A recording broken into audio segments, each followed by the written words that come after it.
आज हमारे साथ मौजूद हैं इत्तेजाज अहसन साहब, सीनियर रहनुमा पाकिस्तान पीपल्स पार्टी के। बहुत शुक्रिया इत्तेजाज साहब हमें ज्वाइन करने के लिए। और एक बड़े जिम्मेदार शहरी की तरह मैं देख रही हूं कि अभी आपने मास्क लगाया हुआ है ताकि लोगों को अच्छी बातें समझ में आए जी कि अभी भी कोविड जो है इससे ये इट्स देयर, इसका अभी भी इससे आपने बचना है।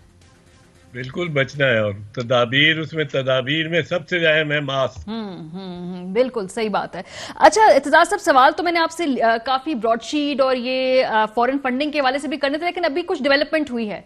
अभी बिलावल साहब ने जो पॉलिटिकली कल एक स्टेटमेंट दी कि तहरीके अदम एतमाद लानी चाहिए है, जिसको इतना एक्नॉलेज जैसे कि इतना वेलकम नहीं किया पीएमएलएन ने, तो पीपल्स पार्टी ये क्यों समझती है कि तहरीक अदम एतमाद लानी चाहिए है? बात इस्तीफों तक जा रही थी, लेकिन अब लगता है कि एक कदम शायद पीछे ले लिया है, ये तासुर जा रहा है। देखिए, पहली तो एक बात है, आप ये देखें कि कितना एक मनफी इमेज बना है रिपब्लिकन पार्टी का फॉर स्टॉर्मिंग द पार्लियामेंट। वो पार्लियामेंट को स्टॉर्म किया है ना, और बेकाबू हो गए लोग। अब अगर वहां आके कोई इस किस्म का हमारे हाथ से वो निकल जाते हैं और कारकुन का कोई फ्रिंज में हादसा हो जाए, झगड़ा हो जाए, तो ये चीजें जा सकती हैं। तो अब देखना इन बातों को भी तो पड़ता है ना कि क्या कितनी रिस्क है, और आप एक ट्रम्पिस्ट कैटेगरी में आ जाने की। और बड़ा जायज तरीका है। हम 2014 में क्या कहते रहे? 2014 में क्या? 2014 में मियां नवाज शरीफ वजीर आजम थे, हम उनको वजीर आजम नहीं मानते थे, बिल्कुल नहीं मानते थे। और जब तक इमरान ने ये धरना नहीं किया, हम नहीं मानते थे। हम कहते थे कि मियां नवाज शरीफ ने जो ऐलान किया, जब काउंटिंग हो रही थी, रिजल्ट्स आ रहे थे, रिजल्ट में पीपल्स पार्टी अच्छा परफॉर्म कर रही थी, फिर इन्होंने जाके वो छत पे से ऐलान किया जब रिजल्ट्स आ रहे थे, अब और वोट नहीं पड़ने थे कि जी अब मुझे तो 2/3 मेजोरिटी चाहिए। तो अनदेखो हाथों ने वो टर्न करना शुरू कर दिया, हमारे वो वोट कम होने शुरू हो गए, इनके ज्यादा होने शुरू हो गए। रिजल्ट्स जो आए तो ये अनदेखे हाथों के बनाए हुए हम समझते थे मियां नवाज शरीफ को।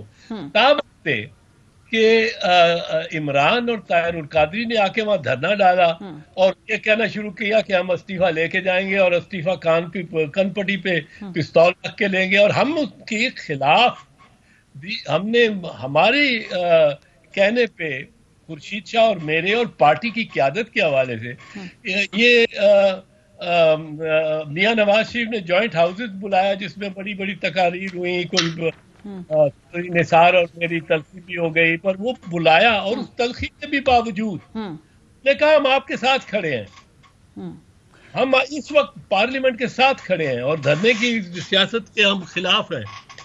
तो उस वक्त मौलाना भी हमारे साथ थे। लेकिन इत्तेजाज साहब, इस वक्त थोड़ा सा फर्क दो बातों पे। एक तो ये कि आप इस वक्त पीडीएम एक इत्तेहाद है, उधर बातचीत जो हो रही थी वो इस्तीफों तक भी जा रही थी कि इस्तीफे लेके उनको कभी कभी भी ऐलान कर सकते हैं, ये नहीं कहा कि जरूर इस्तीफे देने हैं। इस्तीफों का ऑप्शन जेरे गौर था, पीपल्स पार्टी भी उसके ऊपर ऑन बोर्ड थी। दूसरी बात है अदम एतमाद के ऊपर पीएमएलएन कहती है कि आपके पास नंबर्स कहां से हैं, कि आपके पास पहले दिखाइए तो सही कि अदम एतमाद कैसे लेके आएंगे। वो तो एहसन इकबाल साहब अब बात कर रहे हैं, वो तो वो खुद एतराज हमारे पे करते हैं कि जी फलां को बयानात ज्यादा देता है, वो साथ देता है, और खुद वही अब कर रहे हैं। उस पर मैं इस बहस में इतना नहीं जाना चाहता। वो सेनेट इलेक्शन की एग्जांपल दे रहे हैं ना कि वहां पर भी जो आपके मेजोरिटी थी तो नहीं आप अपने नताइज हासिल कर पाए, तो अभी तो शायद मेजोरिटी ना रहे, तो अब कैसे आप अदम एतमाद की तहरीक किसी भी ऐवान में लेके आएंगे? नहीं, अदम एतमाद की तहरीक तो इसी बुनियाद पे होगी कि हमें उसके लिए कोई मेहनत करनी पड़ेगी, कोई लॉबिंग करनी पड़ेगी, कोई और इमरान खान का बड़ा छोटा सा की मेजॉरिटी है, उस 4 वोटों की तो का डिफरेंस है, और पंजाब में शायद इससे भी कम है। यहाँ 172 के बजाय उसने 176 वोट लिए थे इमरान ने वफाक में, और पंजाब में उससे भी कम मार्जिन था। तो ये जो सिलेक्ट किए हैं कि, और स्पीकर का भी बड़ा मार्जिन मेजॉरिटी का होता है उसका, तो वो the soft targets are first, but ये फिर भी डिपेंड करेगा कि किस में वो पहले करते हैं इस मामले को। और जो 26 पॉइंट्स हैं, जिस पीडीएम के जो एग्रीड 26 पॉइंट्स हैं, उसमें किसी तरजीह में नहीं है कि ये पहले होगा या ये बाद में होगा। हम ये समझते हैं कि नो कॉन्फिडेंस मोशन पहले होना चाहिए विद इन द पार्लियामेंट, हमें ढूंढना चाहिए, सही ढूंढने चाहिए।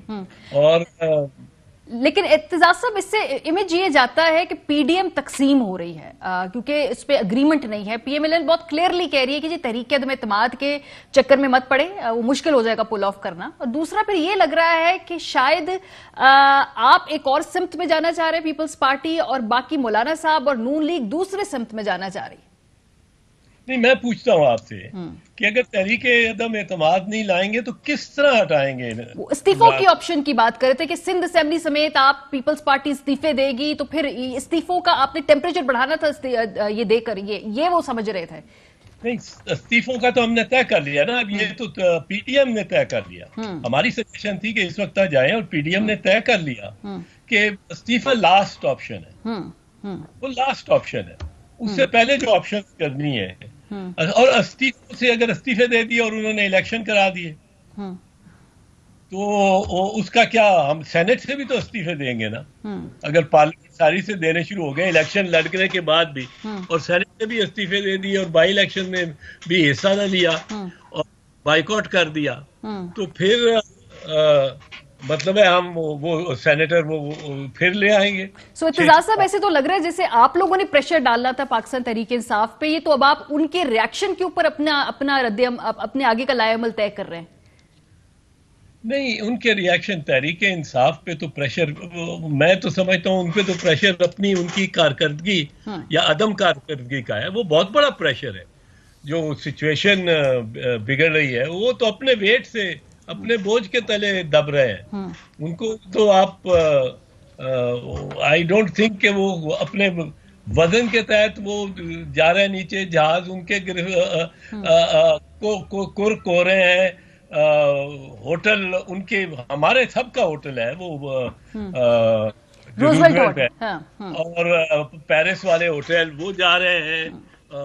30 मिलियन डॉलर्स वो ब्रॉडशीट ले गई है, उनको तो नोच रहे हैं लोग। I don't think that government is going to necessarily last, it falls on under its own weight. पर के गिरते हुए को हम एक शहीद दे दे, सियासी तौर पे शहीद, मैं किसी की मौत नहीं चाहता हूँ, बिल्कुल सियासी तौर पे शहीद दे दे, और वो Imran will be a second Imran, mind you, अगर उसको remove prematurely by means other than constitutional, कि वो इस्तीफा दे दे, उस पर दबाव डालें, हम आगे लॉन्ग मार्च में और इस्तीफा दे दे। क्योंकि अगर दबाव इस्तीफा नहीं देता तो उसको उतारने का तो एक ही तरीका है, वोट ऑफ नो कॉन्फिडेंस, और उसको उतार देते हैं। हम इस्तीफा ले लेते हैं प्रेशर डाल के, और वो वोट ऑफ नो कॉन्फिडेंस भी नहीं करते। तो उसके बाद वो अगर सड़कों पे निकलेगा और कहेगा, वो तो उसका तो नारा वो आज लगा रहा है कि मैं इन चोरों ने मुझे निकाला। नवाज शरीफ ने तो पूछा था कि मुझे किसने निकाला। चलें, ठीक है, थोड़ा सा आगे बढ़ते हैं।